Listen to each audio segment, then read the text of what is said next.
Baik, Assalamualaikum warahmatullahi wabarakatuh. Kami dari kelompok 11 yang beranggotakan saya sendiri, Faik Maulana Wafi, Farid Abidin, dan Fauzan Rifki akan mempresentasikan tentang materi perusahaan asuransi. Pengertian asuransi. Di Indonesia, pengertian asuransi menurut Undang-Undang Nomor 1 Tahun 1992 tentang usaha asuransi adalah sebagai berikut.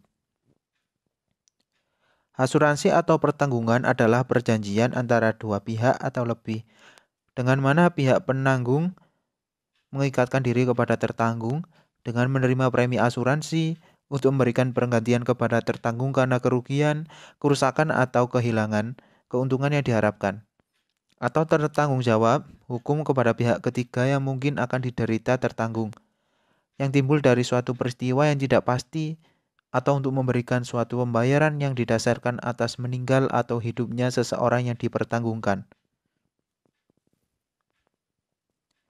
Menurut pasal 246 KUHD RI, asuransi adalah suatu perjanjian di mana seorang penanggung mengikatkan diri pada tertanggung dengan menerima premi untuk penggantian kepadanya karena kerugian, kerusakan, atau kehilangan keuntungan yang diharapkan yang mungkin akan diderita karena suatu peristiwa tertentu.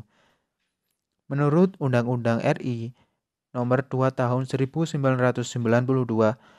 asuransi adalah perjanjian antara dua pihak atau lebih dengan mana pihak penanggung melibatkan diri kepada tertanggung dengan menerima premi asuransi yang memberikan penggantian kepada tertanggung karena kerugian, kerusakan, atau kehilangan keuntungan yang diharapkan, atau tanggung jawab hukum kepada pihak ketiga yang mungkin diderita tertanggung yang tertimbul dari suatu peristiwa yang tidak pasti, atau untuk memberikan suatu pembayaran yang didasarkan atas meninggal atau hidupnya seseorang yang dipertanggungkan. Berikutnya adalah tujuan asuransi. Asuransi memiliki 4 tujuan. Tujuannya pertama adalah tujuan ekonomi. Tujuan ekonomi itu sendiri adalah mengurangi ketidakpastian dari hasil usaha yang dilakukan oleh seseorang atau perusahaan dalam rangka memenuhi kebutuhan atau mencapai tujuan. Yang kedua adalah tujuan hukum. Tujuan hukum adalah memindahkan resiko yang dihadapi suatu kegiatan kepada pihak lain. Dan yang ketiga adalah tujuan tata niaga.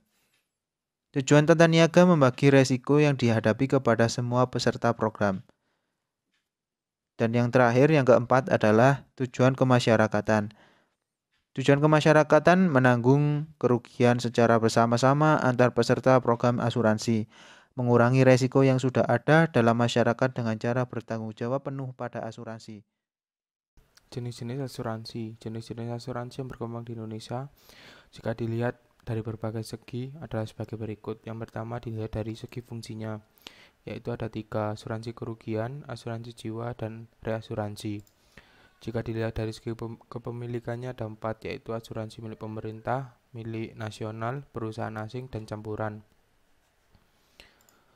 Manfaat asuransi bagi yang mengikutinya. Yang pertama yaitu membantu meningkatkan kegiatan usaha sebagai tabungan dan sumber pendapatan. Polis dapat dijadikan jaminan sebagai kredit, pendistribusian biaya dan manfaat, rasa aman dan perlindungan. Polis membuktikan nama yang dipertanggungjawabkan.